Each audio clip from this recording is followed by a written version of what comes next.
Hey there, Heather Ho there. It's Jeff Cardano. Welcome you back to another Degrassi video. I know I've been neglecting the Degrassi series and all that because I have barely had ideas, but I actually had a good idea that a few weeks ago I decided to set the wheels in motion and figure out, well, there's a lot of bad characters in Degrassi and all that, but have they done good things and all that?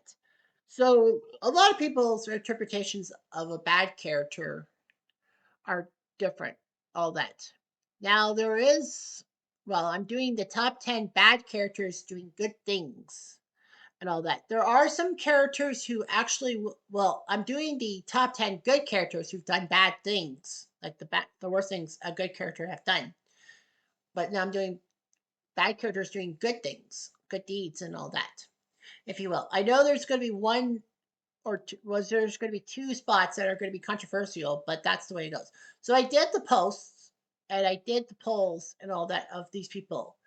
I did a thread, and then I only got nine like people, bad people in my mind, who did something. I did add a 10th, but only because this character did one good thing, and that was all. And then I did polls to see who would be all that. Well, last weekend the polls were from 1 to 6 and 7 to 9. So, and then I had my number 10 in mind. So, anyway, so this is what's happening. So, here's the list. Okay. At number 10 is Rick. Rick is a bad character because what else? He shot Jimmy and then he nearly killed Emma. Now, the reason why the good deed he did won the quiz competition because let's face it, Degrassi probably needed this whole thing and all that. But I also think, yeah, you know what? I'm going to change it up. Number 10 is Rick dying. The only good thing about him is he's dead. Reason being is because of the fact that Degrassi is much better off with Rick dead. If Rick was alive, then there would be a lot of consequences for Degrassi, more so than they faced and all of that. Yeah, I think Rick dying is number 10. The only good thing is that he's dead. Because let's face it, like Paige probably would have got in trouble.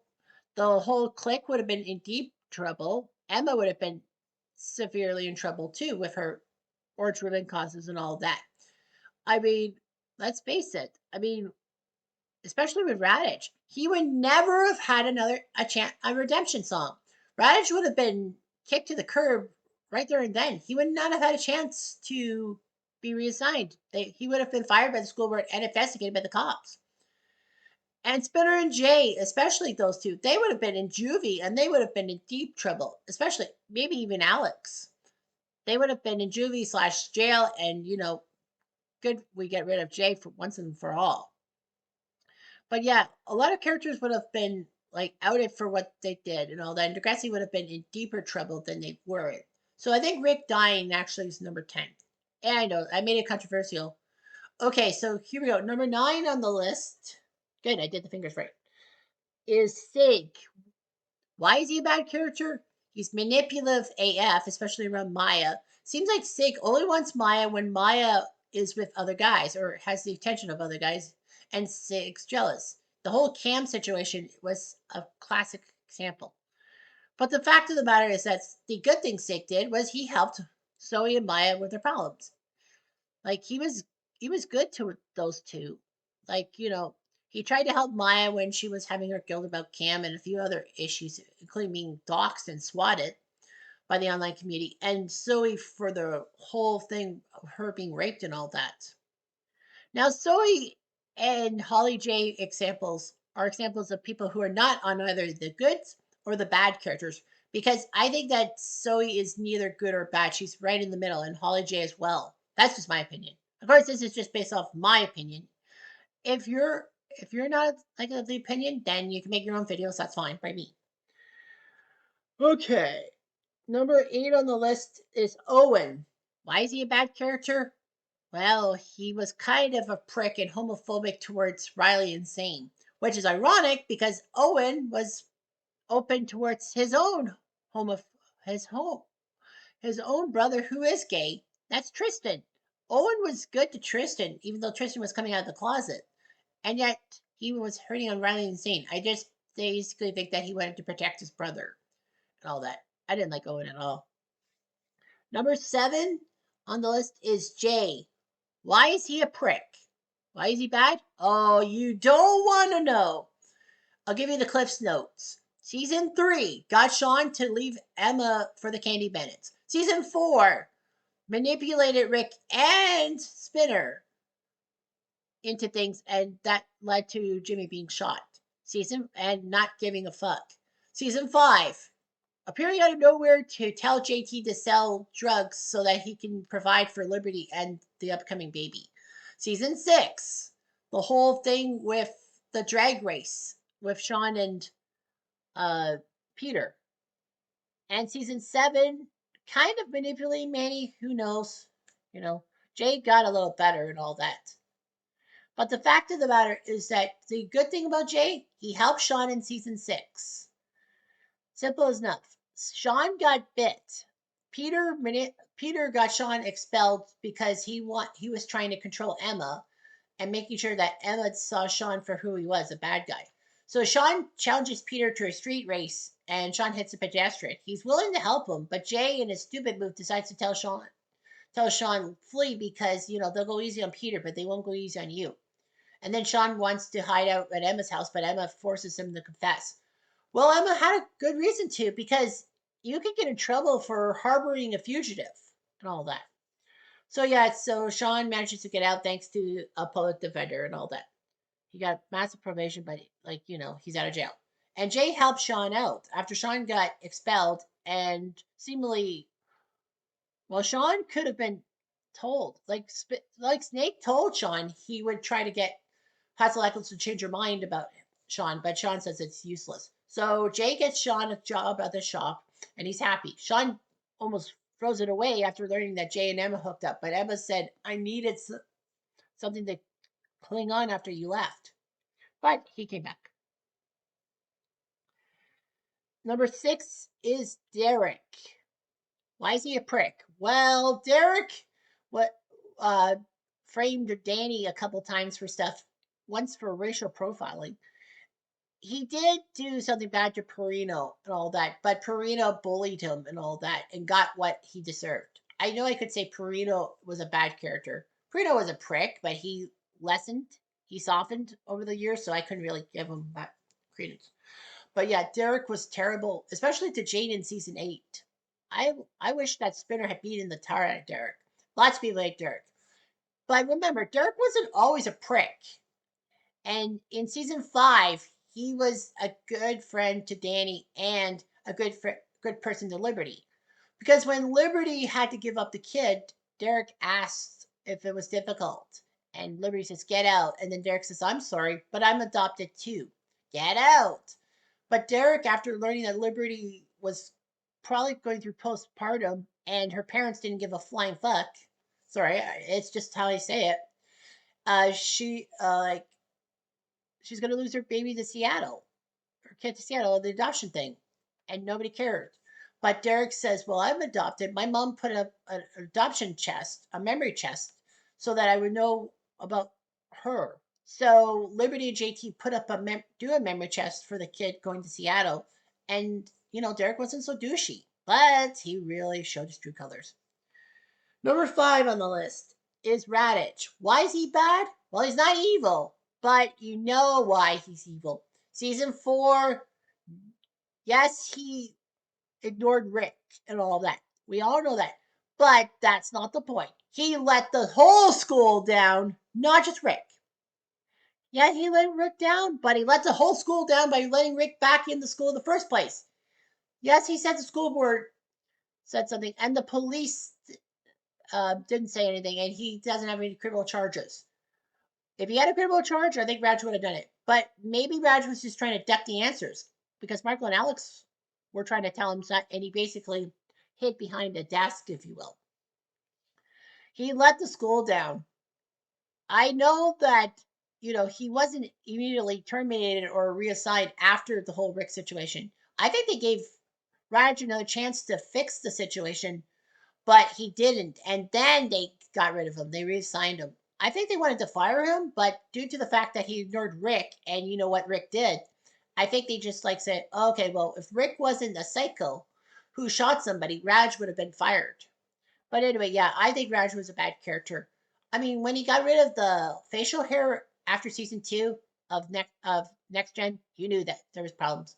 But the one good thing about him is when he had the facial hair, and also season 2 when he was helping Craig out, because Craig, had an abusive father who came back in his life, who abused him again, and then he died in an accident, whether it was on purpose or not. Craig doesn't know how to feel. But then in When Doves Cry, no, Tears Are Not Enough, excuse me, part 2, we hear Raj talking to Craig in the background saying that you don't have to come back to school, you know, all that. You're not going to fail. I'll make sure of all that. And basically come to me if you have any problems. Like, he was trying to help Craig because telling Craig, you don't have to come back to school. I can understand. I sympathize with you. Because after all, this is the same guy who sympathized after Wheels lost his adoptive parents in that car crash in season 3 of Degrassi Junior High. And he was there for Wheels and there for everybody. And, like, he's there for people. He was there for Albert's funeral and all that, sitting behind Joey and Craig. And, when Craig hallucinated his father being there when he won Luau King, mostly out of sympathy, and actually was Luau Queen, he went towards the hallucination of Albert and pulled down all those posters. And everyone's like, "Stop, Craig, stop!" And then Raj says, "No, let him get out of his system." And he was going to check in on Craig, but then when Terry was helping Craig out, then he paused. He knew he had to let it down. And that's, I think, the only good thing about him. The whole season 2 thing about the fight for your right with the genetic modified foods. He has a point. Emma has overreacted, but he also overreacted and basically said that you apologize for everything. It was a protest outside school grounds. And Emma basically told on him, and he was pretty much pissed. Number 4 is Esme. Why is she so bad? Well, she was manipulative AF and all that. Yes, she had probably some personality disorder or bipolar and all that. And of course, we never got the full answers when Degrassi Next Class ended. But the fact of the matter is that Esme was so manipulative. But the only good thing about Esme, in my mind, is she saved Maya's life in Degrassi Next Class season 3 finale. Maya was going through a lot after that bus crash, and she was into dark stuff, and then decides to off herself despite her family trying to help her out. She decides to go to an abandoned bus, and take pills and sit with music in her with headphones like Cam, and she would die. But 30 minutes later, she's like, I'm doing something wrong, and decides to jump off the school roof. Fortunately, though, Sig and Esme, who were an item at the time, were making out, and they found Maya on top of the roof. And then the pills kick in, and then, all that. Sig says, we have to make her vomit. And Esme's like, no, she could choke on her vomit. I know, because my mom died in front of me. So, thankfully, thanks to Esme's advice, Maya is saved and is fine in the hospital. Like, she gets the drugs pumped out of her and everything. But Esme, I know, was hoping to be lauded a hero, but she was more mad because Sig was starting to go towards Maya, and Esme was jealous. So she put Sig and Frankie in a polyamorous relationship, trying to get control, and it failed miserably.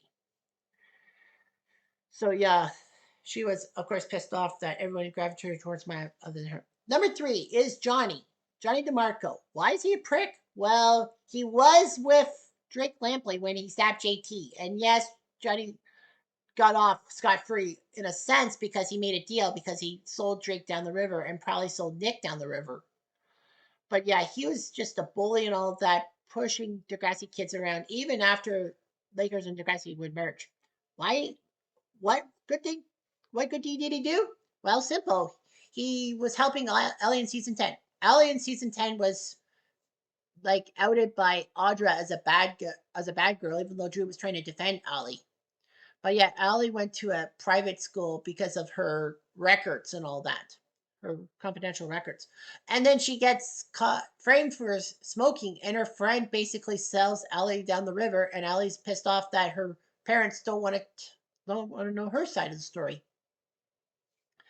So she basically is pissed off and runs off. Sav thinks it's just for attention, but then he starts to realize Ali's real and all that. So, Sav goes through Ali's stuff and all that at his mother's urging. And, Sav's dad collapses and says, "You'll understand when you have teenagers and all that." And then Ali hides out in Toronto University finding out about Johnny because she had the thing for Johnny. And Johnny says, you can't run away from your problems because I was the guy who witnessed my best friend stab somebody because of a stupid argument, stupid fight. The Lakers Degrassi feud. And Drake was the one who stabbed JT in the aorta, and Johnny was there. He was the witness. He was probably the one who basically told on Drake Lampley. And he also probably told on Nick. Because I think Nick probably got in trouble for conspiracy, and who knows what would have happened to him. But yeah, he helped Ali say, "You can't run away from your problems." And then fortunately, Ali's family decided to go to therapy and work through their problems. And it worked. Number 2 is Peter. Why is he scum? Well, where to start? Season 5, he comes in, he manipulates Manny. He gets Manny to film a thing drunk and flash a breath saying, "I'm going to be famous," and all that, and shows the video when Manny refuses to give him $3,000 for a new camera. Manny tries to and cancels her plastic surgery, but she couldn't get the $3,000 and said, "Okay, I'll go out with you, Peter," because Peter was more interested in Manny than Emma. But the fact of the matter is that Peter says too late and does it. Emma blows off at Manny, not because she showed her breast, but because Manny was in Peter's place. I recognize that place. Why would you do such a thing? Said Emma. Of course, Emma jumped the gun as usual. Manny gets kicked out of her house. She gets kicked out of Spirit Squad because of that. And Emma finally takes pity after realizing how much scum Peter was and all that. Unfortunately, Emma decides to date Peter later on. Peter would be manipulative towards Darcy and all that in season 6 and 7. But of course, that that gets us there. What good thing did Peter do? He helped Darcy through her rape in season 7. Darcy got her drink spiked, and basically someone took advantage of her, and she can't find a rapist and all that. And then, of course, she goes through self-loathing. She can't tell her parents because she's supposed to be a Christian parent, a Christian person, a good girl, and all that, but doesn't think her parents will understand. Peter, though, gives uh, Darcy back her chastity ring, her purity ring, after the friendship club takes it away from her. So basically, Peter does some good things and all that. And Peter helps her through it because she gets sent to brat camp. And Peter signs himself up to help Darcy deal with her rapist and all that. You'll never find it, but you tell your rapist all that stuff. So Peter was willing to help Darcy out and be a good guy. He was a good guy for that. But let's not forget, Peter kind of manipulated Darcy in season 6 and probably kind of crocodile tears, saying that Emma was a prick. And the number one good thing by a bad character is Lucas. Why is he a prick? Well, it was basically due to the fact that he did not seemingly want anything to do with Mia and Isabella, the little girl, and all that. He sold Mia down the river a couple times. He was a giant asshole. But the fact of the matter is, the end of Lucas as a character in Degrassi was the good thing. No, not because he was gone, but because of what he did. And that was to protect Jane from their dad. Lucas was finding out that his father was going to come back in his life after fleeing the family like 5 years ago, or I don't know how many years ago. Well, Jane was 5, so I think it was like 9, 10 years ago. Lucas's family father was going to come back in their life. And Lucas was happy and wanted to show his dad he was proud of him. But then when Jane has all these visions and then realizes her father took advantage of her when she was younger, and Lucas blames Jane for a lot of things, Jane explains to Lucas everything, and Lucas finally realizes, fuck, what did I do wrong? Lucas then notices his dad coming close to Isabella, and is like, he's going to take advantage of his own granddaughter. And then Lucas basically tells his dad, Get out of our lives. We don't need you. We don't want you. And we can't have you around. And then, he goes to therapy with Luke, Jane, and his mom. And Lucas says, I wish I was there for you. I should have believed you when I did. I'm such scum. And Jane says, you're here now. And that's all that matters. Because Jane kind of gave Lucas a pass because they were just kids. And, Lucas, I think, was scared of his father, defying his father. I think that's what it was. But the worst part for Degrassi, that was it. He was gone. And he never got a mention after that episode. After Jane Says Part 2, nothing. He didn't appear in the episode, any more episodes, and he didn't even get mentioned. Like, then Lucas turned things around, realizing how much of a piece of shit he was. I think he did. But why did Jane not say anything? Damn it. Well, anyway, that's my top 10 bad characters doing good things. Next time, it'll be the top 10 good guys doing bad things. Oh, and by the way, of course, after the video, you'll see the polls and all that I did for bad characters doing good things. Anyway, I'm Jeff Diamond. Ado.